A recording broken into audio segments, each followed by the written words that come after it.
بسم الله الرحمن الرحیم. به کانال سلطان ژورنال خوش آمدید. در آجندای ما شناخت امر بالمعروف، حقوق زنان و دختران، وحدت در پرتو دین مقدس اسلام، ارزش علم و قرآن کریم کتاب الله جل جلاله به زبان دری به شما تقدیم می شود تا آخر برنامه با ما باشید. دین مقدس اسلام دین محبت، دین عدالت، دین مهرورزی است، هدایت و نور است. دینی که انسان را نه به زور و جبر بلکه با هویت و مهربانی و آگاهانه به سوی حقیقت میخواند. امر بالمعروف یکی از ارکان مهم این هدایت است. وظیفهشان به زبان نرم، دل گرم و قلب پر از ایمان راه رشد و اصلاح جامعه را نشان می‌دهد. باید باشد روزهای جمعه علمای گرامی با خطبه‌های پرمعنا و نمازهای 5 وقت در جماعت نقش مهمی در ترویج این رسالت الهی ایفا می‌کند. نماز 5 وقت ستون ارتباط مومن با پروردگار نه تنها عبارتند بلکه یادآوری از مسئولیت‌های اجتماعی نیز هستند. دین مقدس اسلام مردان و زنان را در مسیر رشد روحی و اخلاقی هدایت می‌کند. نه با لت و کوب، نه به زندانی کردن و مزدود سازی، بلکه با محبت و حقیقت، دعوت، تبلیغ، دوستانه، صمیمانه و اجرای امر بالمعروف اجرای آن عالی است. دین مقدس اسلام نه تنها یک مجموعه از احکام و قوانین است بلکه راه برای زیستن با محبت، عدالت و انسانیت است. هدف اصلی آن هدایت بشر به سوی کمال معنوی، آرامش و ساختن جامعه سالم و نیکو است. در این مسیر تعلیم علم، عقل، شعور، قلب، رشد اخلاقی جامعه جایگاه عالی دارد. یکی از مهمترین وظایف دینی که در قرآن شریف و سنت آمده امر بالمعروف و نهی از منکر است. این وظیفه نه به خشونت بلکه با مهر و گفتگو انجام می شود. هدفش اصلاحات است. شرایط و محبت مسالمت آمیز امر باشد، نه با فشار و اجباری. وقتی از طرف علمای دین تبلیغ با داشتن علمی با ادب از تفسیر قرآن عظیمشان کتاب الله جل جلاله باشد، با محبت دلسوزی انجام شود، تاثیر عمیق‌تری دارد. علما با خطبه های روز جمعه روشنگری می کند و جامعه را به سوی نور هدایت می نماید. نماز جماعت به ویژه در روز جمعه فرض برای همدلی اتحاد مسلمانان است. 5 وقت نماز روزانه ستون اصلی مسلمانان با خدا هستند. آیت 104 سوره آل عمران چنین است: ولتکونوا منکم امة یدعون الا الخیر و یأمرون بالمعروف و ینهون عن المنکر و اولئک هم المفلحون. باید از میان شما گروهی باشند که مردم را به سوی خیر دعوت کند، به کارهای نیک امر نماید و کارهای زشت نکند. اینن رستگار. این آیت به مردم را تشویق می کند که در جامعه نقش فعال داشته باشد. دعوت به نیکی، امر به معروف و نهی از منکر چنین کسانی در نگاه قرآن کریم کامیاب و موفقند. معروف به کارهای گفته می شود که نیکو پسندیده و مورد تایید عقل و شرع باشد. کمک به فقرا، نیازمندان، احترام به والدین، احترام به مکاتب زنان و مردان، احترام به پوهنتون زنان و مردان، احترام به استادان، احترام به ملک، فرهنگ، احترام به دین مقدس اسلام، احترام به قانون، احترام به صلح، وحدت، احترام به علم تکنولوژی جدید، احترام به قرآن کریم کتاب الله جل جلاله. اینها معروف است.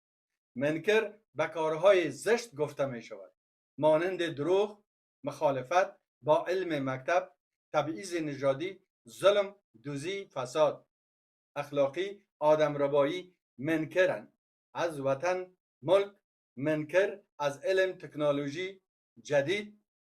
منکر معمولا با فطرت پاک انسان دشمنی دارد. قرآن کریم بارها به اهمیت علم اشاره کرده است.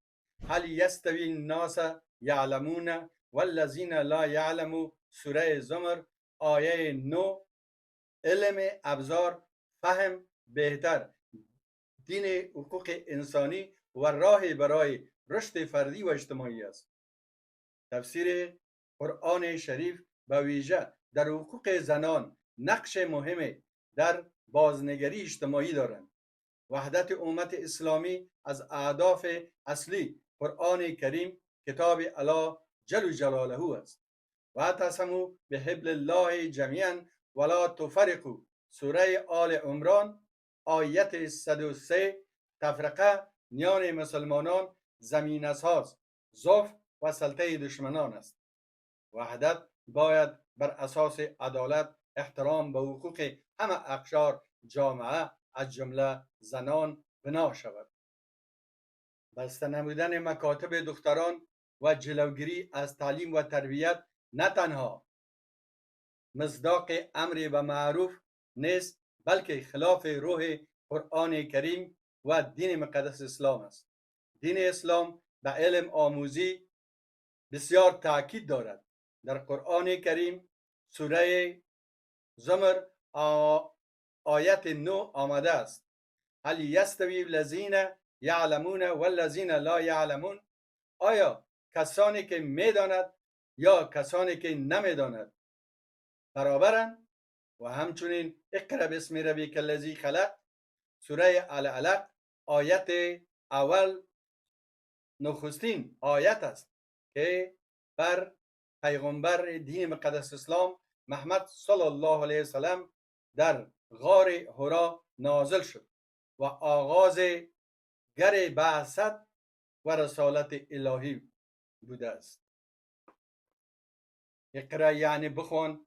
این فرمان الهی به پیغمبر محمد صلی الله علیه وسلم تا آغاز وحی با خواندن و علم باشد. به اسم ربک یعنی به نام پروردگارت، تاکید بر این که هر علم باید با یاد خدا جل جلاله آغاز شود. الذی خلق، خدایی که آفرید انسان را از علق یعنی خون بسته یا لخته آفرید. این بیان هم نشانه علمی است و هم یاد آوری فروتنی انسان در برابر خالق است. سوره رحمان سپاره 27. این آیات بعد تربیت و رحمت الهی، تعلیم قرآن کریم، آفرینش انسان و توانایی بیان اشاره دارد.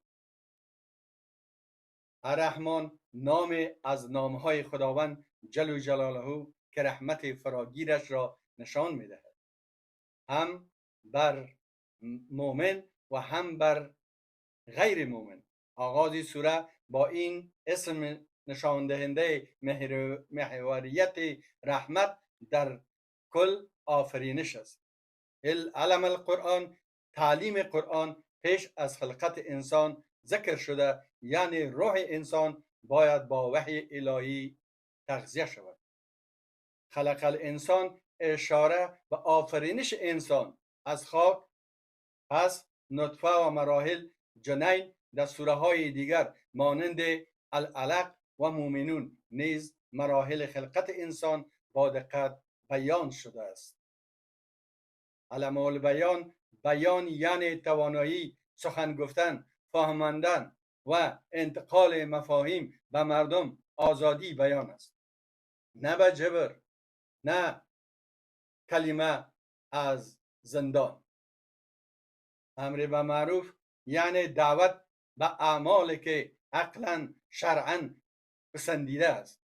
در قرآن کریم آمده است ولتکون منکم امة یدعون الخیر و یامرون بالمعروف و ینهون علی المنکر. آل عمران 104 آیت است. وظیفه آمرین به معروف آن است که مردم را به خوبی، مهربانی، با اخلاق خوب هدایت کند. تبلیغ و دعوت در مساجد، احترام به منبر و محراب از ابزارهای مهم این وظیفه است.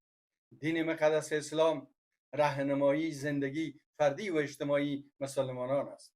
در پرتو آموزش قرآن کریم اصولی امر معروف، توجه به حقوق زنان، دختران، حفظ وحدت در پرتو دین مقدس اسلام، اهمیت علم آموزی جایگاه ویژه‌ای دارد.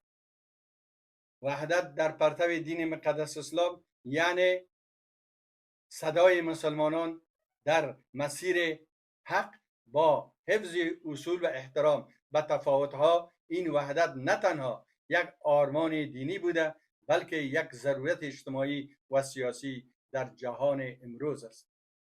زندانی کردن زنان و مردان بدون تصویب محکمه و بدون رعایت اصول حقوقی و شرعی نه تنها امر به معروف نیست بلکه منکر و ظلم آشکار است. دین مقدس اسلام تاکید دارد که هیچ کس بدون دلیل، بدون تصویب محکمه نباید مجازات شود.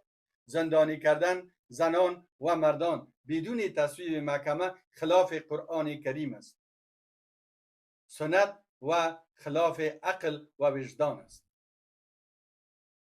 نه هر نوع لط و کوب یا کشتن انسانها، چه زنان و مردان، بدون مراحل قانونی و تصویب محکمه به هیچ وجه قابل توجیه.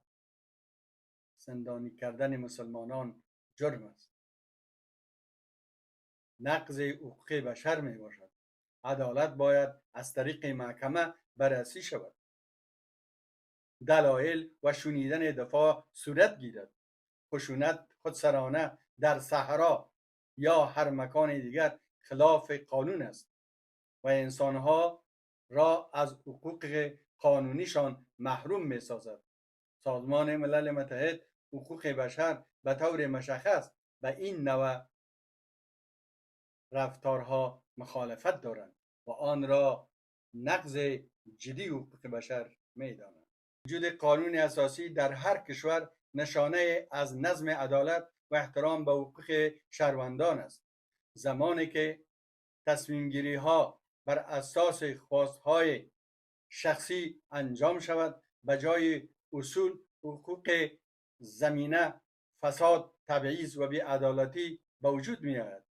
ضمانت حقوقی مردم قانون اساسی تضمین می کند که حقوق اساسی افراد مانند آزادی بیان، حق آموزش و حق زندگی محفوظ، جلوگیری از سوء استفاده قدرت وقت قدرت محدود به قانون باشد، از تصمیمات خودسرانه افراد صاحب قدرت جلوگیری می شود. برابری در مقابل قانون در بالا تا پایین در برابر قانون یکسان مساوی می باشد. از شما یک دنیا تشکر که تا آخر برنامه با ما بودید. برنامه ما را لایک کرده کامنت بدهید، زنگوله را بزنید تا برنامه‌های جدید ما به شما آمده. موفق باشید. خداوند جل جلاله نگهدارتان.